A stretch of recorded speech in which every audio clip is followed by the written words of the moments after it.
This week, Christians and Jews mark some of the most sacred holidays on their calendars, Easter and Passover.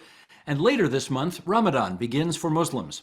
However, the current restrictions on gatherings mean this year will be anything but business as usual. Here to reflect on how their communities intend to deal with this, we welcome Thomas Cardinal Collins, Roman Catholic Archbishop of Toronto; Imam Shabir Ally, President of the Islamic Information and Dawah Center International; and Rabbi Robyn Fryer Bodzin from Beth Tzedec Congregation, that's a conservative Jewish synagogue in Toronto. And we are delighted to welcome the three of you to TVO tonight for what I think is a very timely conversation given the season in which we are in. I'd like to just go around the horn for starters and find out, perhaps Cardinal, we can start with you. How has the virus affected your ability to pray as a congregation? Well, it's had a terrible effect, obviously, since we're not able to have the churches open. And so we continue to celebrate Mass every day, but the people are not able to come. And so that's a terrible thing. How do you celebrate Mass if people can't come? Well, the priest celebrates the Mass. I celebrate Mass here at the cathedral every morning, and we have it live streamed, but we have just myself and my assistant there. So that's just not what's meant to be. You were looking out into an empty church. But the Mass is the Mass. It goes on, but it's meant to have people present and people receiving communion. That's so important to us. And we just can't do that now. Imam Shabir Ally, how about you? Steve, it's affected us quite a bit. Our Friday prayers is considered to be mandatory for Muslims to attend. And many Muslims are thrown into confusion because many mosques, including my own, is closed completely. And many mosques are closed completely. And what I do is I deliver a virtual sermon every Friday at the usual prayer time to at least fill some of that void in the hearts of the Muslim populace. Rabbi Fryer Bodzin, what are you doing? Well, for 6 days a week, we're meeting twice a day virtually online through Zoom. We're actually getting a lot of people come to our prayer quorums or minions. And it's definitely not the same, but we're seeing each other and we're feeling that sense of community. The building has been closed. Beth Tzedec has been closed for about 3 weeks now, and we have not been able to gather there. You mentioned that you're actually having pretty good uptake on that, and I wonder whether, well, let's just speculate about that. You know, during difficult times, people often look to religion to kind of fill a void or help them out. Do you suspect that's what's going on here, Rabbi? Absolutely. Also, a lot of people are looking to see other people. I mean, I'm on Zoom all day long and staring at people in small boxes, but a lot of other people aren't. And so there's A, religion and the words of the prayers, but there's also B, coming together in community, which when people feel alone and feel isolated, to have their worship community come together, it's a very warm feeling for them. And it makes them feel a stronger sense of community and social well-being. Given the time in which we're speaking, where there are significant holidays and observances for all of your religions, I wonder if we could just take a few moments here and compare what you normally would be doing at this time of year with what you are actually going to be doing at this time of year. Cardinal Collins, this is Holy Week. What normally happens? Well, normally we begin with Palm Sunday, which is a great celebration. People come together in the church. We have the blessing of the palms. Everyone receives a palm, and we have a great hymns of jubilation and all of that. And so we had the blessing of the palms, but in an empty church. And we will distribute them whenever we can, realizing that people are meant to stay home now to protect against the pandemic. And then we have the Mass of the Chrism, where we bless the holy oils used in the anointing of the sick and in confirmation, ordination, and kind of things like that. So that will be done in a church with nobody in it except a few priests. It'll be live streamed, and we will distribute the oils when we can. And then, of course, we have the Holy Thursday, the great Mass of the Lord's Supper. And again, we'll be doing it, I think I will be doing it in the cathedral, but throughout all of our parishes, I've asked all of our priests to celebrate all of the ceremonies of Holy Week, and they'll be doing that even if they're alone in a church. We go ahead. Not a bit of it is going to be missed, but unfortunately, the people cannot be present. And in some cases, the technology allows us to live stream to the parishioners, but it's not the same thing. But we do what we can. Imam, what normally goes on during Ramadan? During Ramadan, we would have our usual 5 times daily prayers. We would have many lectures and other community gatherings, especially gathering at the end of the fasting day to share a meal together. And then the late night prayers referred to as the Taraweeh prayers. These are all special activities for Muslims, very dear to the Muslim heart and mind and soul. And it is so sad that this year we will not be able to celebrate in this way. And Rabbi, during Passover, what normally happens? So what normally happens is that families come together for Wednesday night and Thursday night for the Seders. And so often it's intergenerational experiences. And right now the law is if you don't live in someone, you need to stay in your own home. And so many people are using Zoom technology, and some people who don't use technology will be using it for the first time so that they can be together. But more than that, people who don't live in neighborhoods with large concentrations of Jewish people are not able to find matzah nearby, or they're not This able is to the find unleavened bread. the unleavened bread. Yeah, thank you.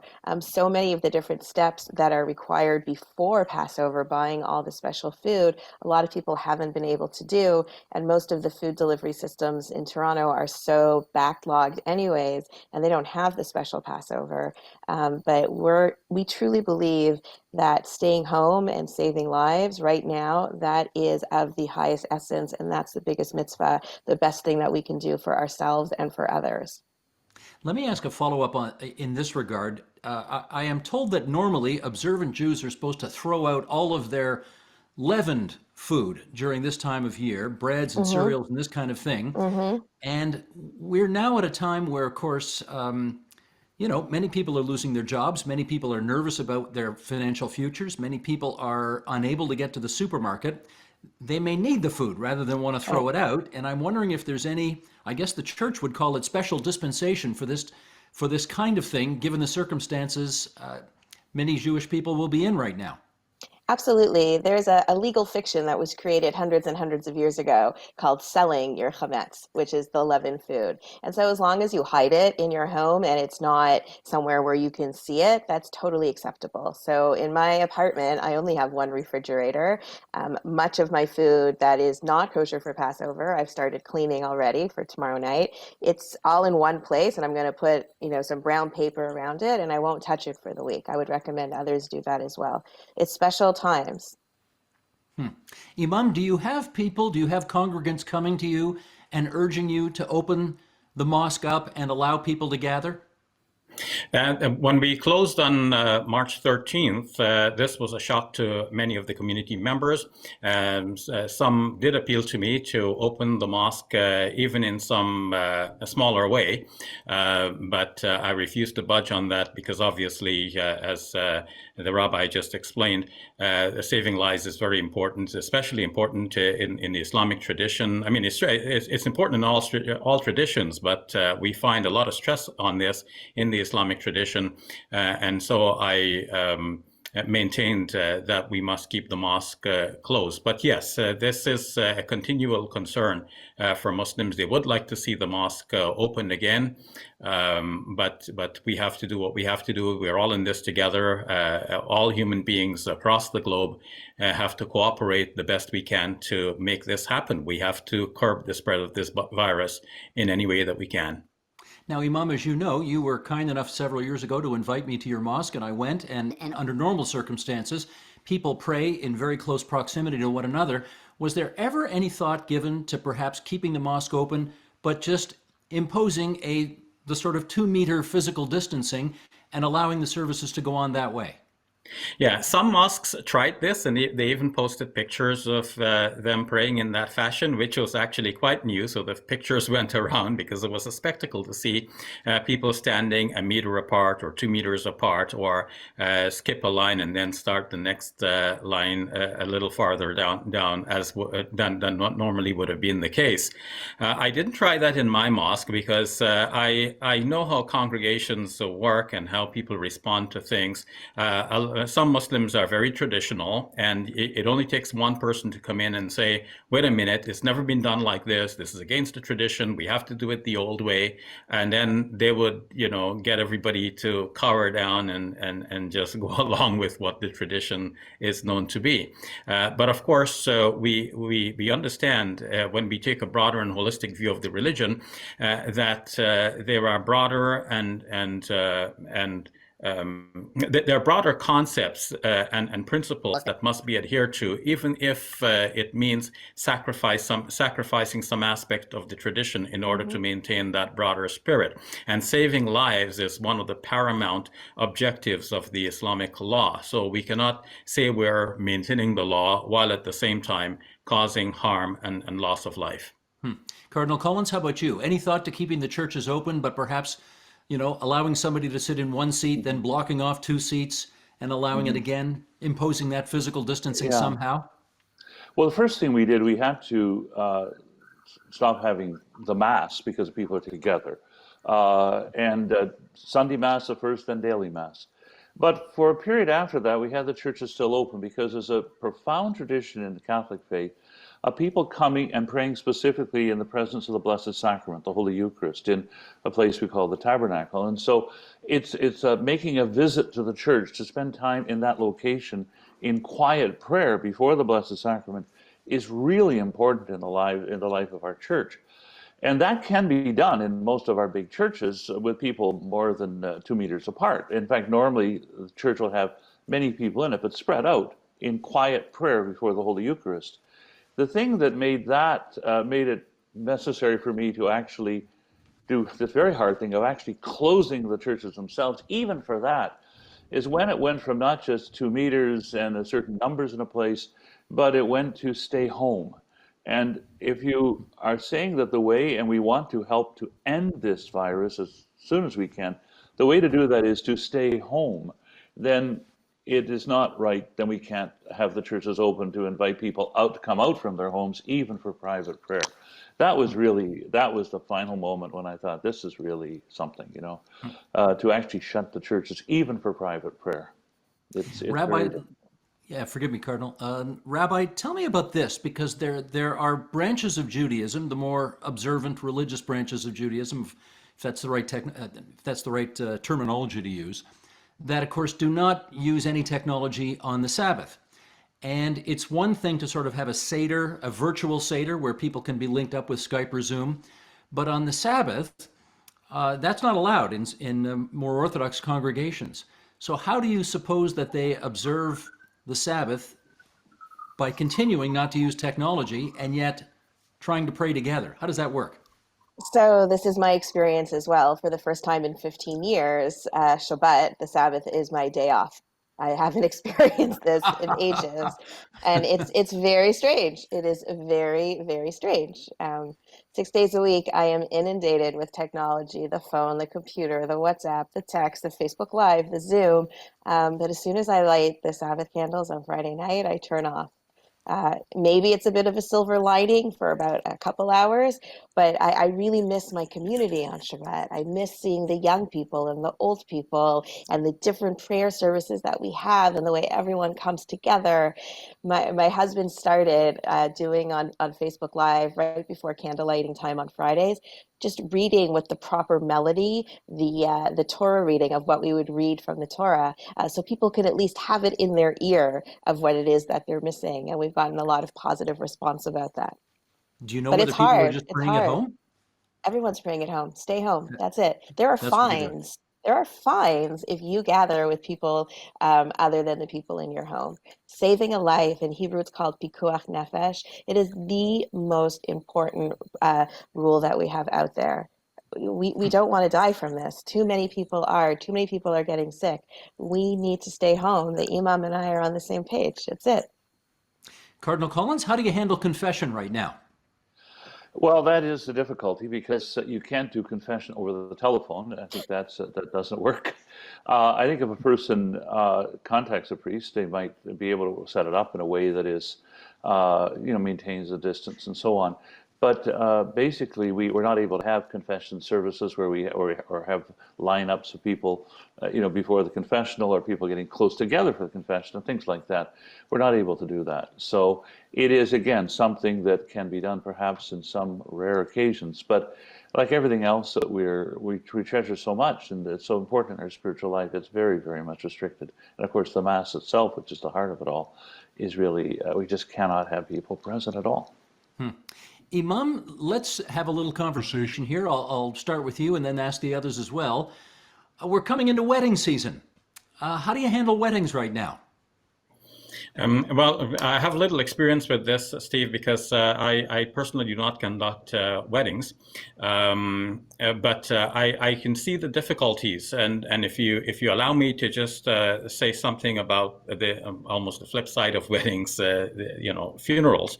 I don't know if you were planning to get to this, but while I have little experience with weddings, I know a lot about what's going on with the Muslim community in handling funerals these days. Normally, the community would gather for a special funeral prayer in the mosque, but little by little there have been restrictions. At first it was said no more than 50 people, then it was said no more than 10 people, and then eventually it was said that the prayers cannot be done in the mosque. People cannot congregate in the mosque, but they can offer such a prayer in the burial ground.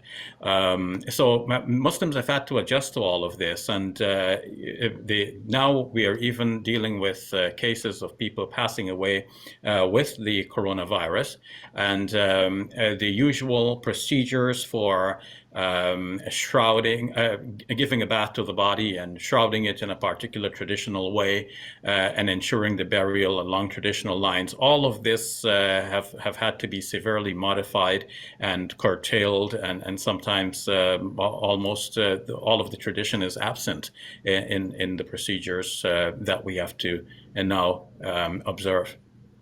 Rabbi, weddings and funerals, what happens now? It's all dynamic. It's all in flux. We can add to the mix bar mitzvahs as well. Some are getting pushed off. Some are. We had one wedding that was done on Zoom that my colleagues officiated at. It was very complicated to do, but it was done. But most weddings are being pushed off until later. Some brides get it. Some brides are. It's really, really difficult. Bar mitzvahs we're trying to scramble as well, and funerals are just sad. No more than 10 people right at the cemetery. And a huge part of grief and mourning rituals in Judaism is the week of Shiva, where people come to your home and sit there as comforters. And we can't do that right now. A very close friend of mine, his parent died in Israel, and he is in New York. He couldn't go to Israel for his own father's funeral, and he couldn't have people come into his home for Shiva. And so a lot of people are having Zoom Shivas, which for some people is very, very comforting, but it's just not the same. In many ways, they're just not having the full experience that maybe they expected or thought they would. And it's very, very painful, and it's very, very sad. I imagine there is nothing in sort of Jewish history that provides direction on how you mourn for somebody during the course of a global pandemic. I mean, can you postpone Shiva until this is over? No. So there's literally, we can do these virtual prayer services, so people can come to pray on Zoom, and some people just have a Zoom open for 5 hours, or call by phone, or do WhatsApp video or FaceTime. Really using technology is happening, but we do have hundreds and hundreds and hundreds of years of a sha'at dachak, a time of crisis, a time of emergency, and this is a time of emergency, and this is why the value of pikuach nefesh, of saving a life, supersedes everything else. And that is what we are following as we're making all the decisions that we're making. Cardinal Collins, how are you dealing with weddings and funerals?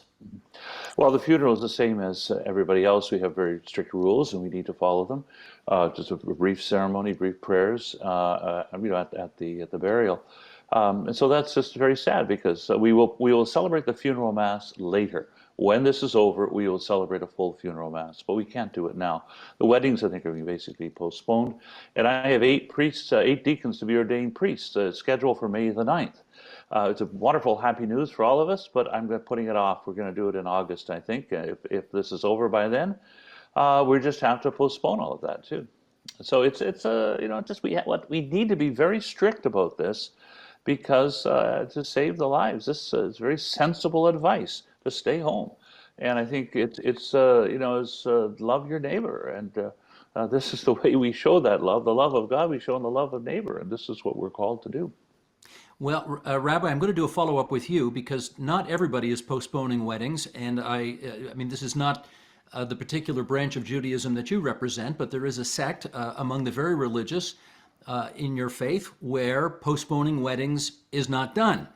And that's why in New York City, for example, there were Hasidic Jews who, right up until very recently, were continuing to go ahead with weddings with 200 people at them, which may explain, at least to some degree, why New York is having such difficulty with the COVID-19 virus right now. What should be done with those who, for religious reasons, refuse to postpone? They need to postpone. I don't know how to be any clearer about this. Yeah. What they're doing is wrong. They are taking other people's lives at stake. Stay home. Like, that's it. These are the only options right now. It stinks sometimes. Sometimes you can feel like a prisoner in your own home, especially if you're older and you're not as connected to technology, or if you don't have an outdoor to sit at. It's hard, but it's going to save lives. Our numbers are being kept as low as they are. I want to look optimistic, because it could be worse than it is, because most people are adhering to the social distancing and are staying home.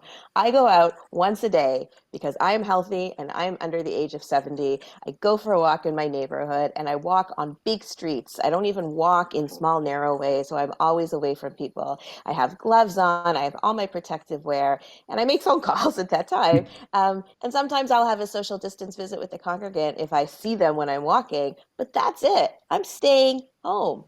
That's it. Imam, I need to ask you, how are you helping those who are grieving in isolation right now? You mean like grieving from the loss of a loved one, for example? Yes. Yes. Here too, I have to confess that I have little connection with the community in this way. Most of my connection with the community is through my teaching programs. Apart from the virtual sermon that I mentioned that I conduct every Friday, I also conduct 2 online teaching sessions on Mondays and Wednesdays. In these sessions, I encounter people who are in distress over this, not so much from the loss of a loved one, but from the whole the situation, the fact that their countries are under lockdown from around the world. I get messages from people in South Africa, for example. I get messages from people in New York who have lost a loved one, and I offer them words of condolence from the Islamic tradition. The Quran says we are going to test you with something of fear and hunger and the loss of life and property and crops. So give good news to those who are patient. So this is what I try to do in my own humble way. Of course, it's difficult to know what other people feel if you haven't experienced that yourself. But as counselors and guides, we have to try and be empathetic as much as we can. Cardinal Collins, how much administering do either you or your priest do, not only for those who've lost loved ones at the moment, but maybe just for some who are really having a challenging time with the social isolation of this time? Mm-hmm. Well, I think we need to do that. In fact, we need to be more engaged now than we ever have been. I'm very glad to hear of stories of the pastors of the parishes. We have about 225 parishes. They're reaching out, they're phoning, they're finding ways of connecting. We have meetings within the parishes by, Zoom and things like that. I'm emailing people. I have some people I know in Italy who are actually in the northern part of Italy, right in the middle of it all, and fairly regular email back and forth. Even Skyped on one occasion, just to be in touch. This technology doesn't replace something like the sacraments, this physical connectedness, but it helps. It helps, and it allows us to reach out to people who are grieving, people who are suffering. Rabbi, I know part of the job of a rabbi is to go to hospitals and visit those who are sick. You obviously can't do that right now. So what are you doing, or maybe some of your colleagues, in terms of that part of the job? So we're doing more pastoral work right now than I think we've ever done. We're picking up the phone I've used the old-fashioned telephone more than I have, I think, in the last 10 years, in the last 3 weeks. And we have more than 2,000 families. And so we're reaching out and we're trying to connect to people that are not connected. And it's just phone calls and phone calls and phone calls and phone calls. And people want to talk. And so it's not just a 2-minute phone call. Usually they switch the conversation and they ask how I'm doing. And it's just been a real wonderful way to connect to the community. But we have a long way to go because we're such a large congregation. But we're doing our best. I think we've had close to 100 volunteers who've been making calls in addition to the spiritual leadership team. I'm offering meditation a few times a week. My colleague, the other rabbi of this congregation, we have a no agenda coffee with the rabbis twice a week. And so we're providing as many opportunities as we can to connect with others. But the not going into hospitals and senior residences, it's really difficult. It's really, really difficult. Cardinal Collins, is there anything in the scriptures that offers you advice on what to do in the midst of a pandemic? Well, I think the very beginning of the scriptures, where we have Cain and Abel, and Cain asks, "Am I my brother's keeper?" And the answer is yes. We're all responsible for other people, and I think that helps us to reach out in caring for others. So I think that's really crucial. We need to be there for other people, and normally we want to do that in a very physical, direct, personal way. But we need to do what we can now. And I think the other thing is that we need to spend our time in prayer. I know every day I begin the day we have Mass here at 7:30.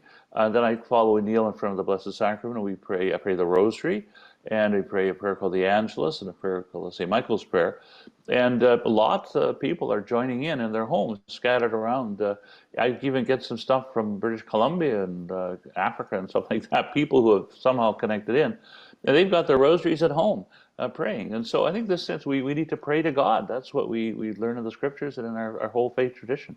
And we can do that now, although in a strange, this distance kind of a way, not the direct personal way we would like in a church, let's say. Imam, have you had any of your congregants come to you and say, how could Allah allow this to happen? Actually, I get a lot of this, especially in my online teachings on my Facebook page, so we have to get into the whole problem of theodicy. Why does God allow such terrible things to happen?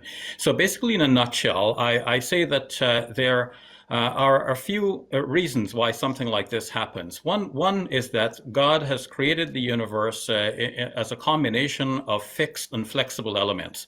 So I wouldn't consider this to be one of the fixed elements, that this COVID-19 has to happen, but I would consider it something to be one of the flexible elements that could happen if there are a number of contributing causes resulting in this. And now, why wouldn't God reach in and stop it? So it's almost like the domino effect. If one domino knocks the other one down and the whole series falls, what if God was to reach in and put his finger, so to speak, on one of the dominoes so that one and the subsequent ones do not fall? Well, then we wouldn't be able to do science anymore, because we'd be searching for what's holding on to this domino, and we wouldn't find any natural explanation for that.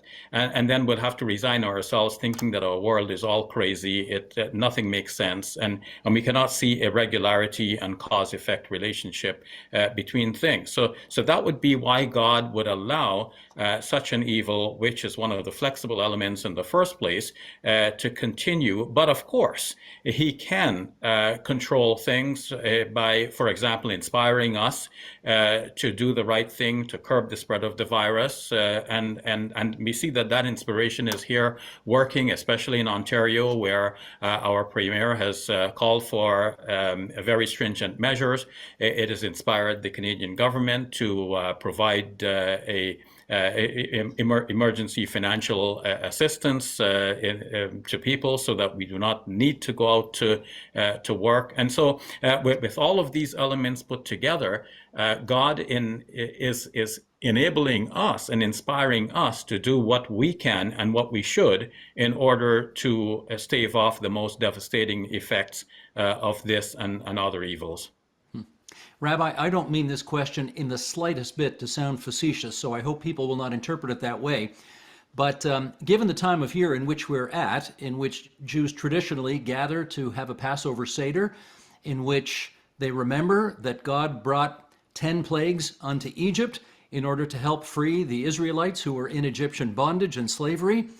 And here we are, you could argue, in the middle of an 11th plague.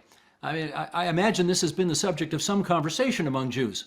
Conversation, memes. On the Passover table, we also have salt water, which we use for a few different times. And what I've been telling people is that the salt water is there because we've always had reasons to cry, and that we can just add our tears to the salt water when we get to the Seder. This is a plague, absolutely. And we're doing the only thing that we've been told to do, which is to stay home and to not engage with others. And it's heartbreaking. But at the very, very, very end of the Passover Seder, there's a kid's song. It's called Chad Gadya, and it sounds like a Mother Goose tale. But at the very, very, very end of it, it says, "And God came and slaughtered the angel of death." And so at the end of our Seders, whatever it's going to look like, the last message that we take with us is that God will come and end this slaughter of death that's happening in this pandemic. And I hope it will happen sooner than later. I was just going to ask you that. Everybody wants to know when that's going to happen. Do you have any divine inspiration on that? We have to pray, we have to hope, and we need to do our part as well to ensure that it happens as soon as it can. Cardinal Collins, again, not a facetious question, but do you think praying harder will hasten an end to this sooner? Well, I think we pray the Lord to protect and guide us, but we're in this world here, a world where we have viruses, in a world we have all kinds of things of that nature. And so I think we pray. We might pray the prayer of Christ on the cross of the Psalms. My God, why have you forsaken me? We often feel this struggle in this world in the presence of evil. But we pray the Lord, I think, to protect others. We pray that we might go deeper through this.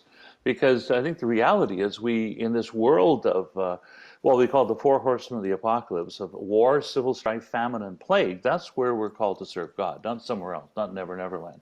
And so in that world, we experience evil, but we pray the Lord to help us to respond to it well.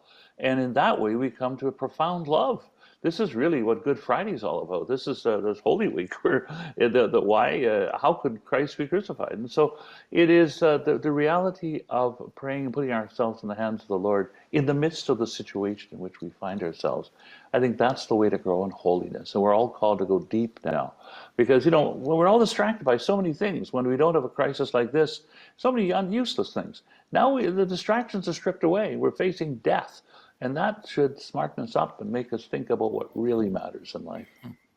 Imam, let me give you the last word. Do you tell your congregants, pray harder and this will end sooner? I wouldn't put it in such a way, Steve, because in the Islamic tradition, we understand that a prayer may be answered in one of three ways. One is that God may give us precisely what we ask for. Two, God may avert from us another calamity, which had we known about and saw it coming, we would have prayed for that to be averted rather than for the present one. And although it's hard to imagine something worse than the COVID-19 right now. And third, God may, instead of giving us some result in this world, would save up a reward for us in the life hereafter as a result of the fact that we prayed.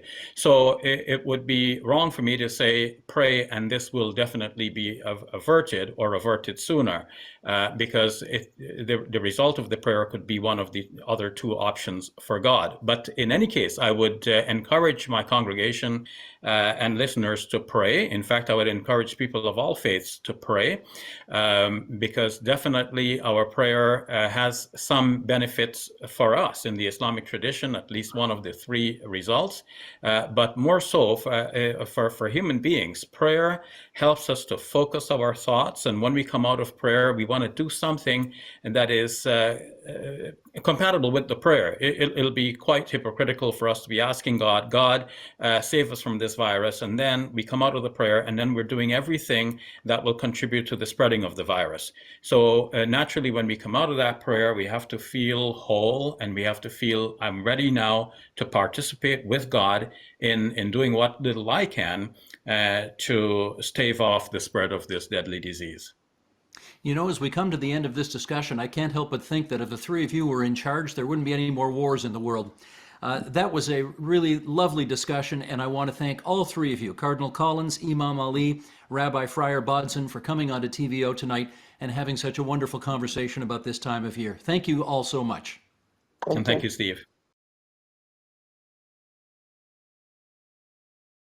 The Agenda with Steve Paikin is brought to you by the Chartered Professional Accountants of Ontario. CPA Ontario is a regulator, an educator, a thought leader, and an advocate. We protect the public. We advance our profession. We guide our CPAs. We are CPA Ontario. And by viewers like you. Thank you.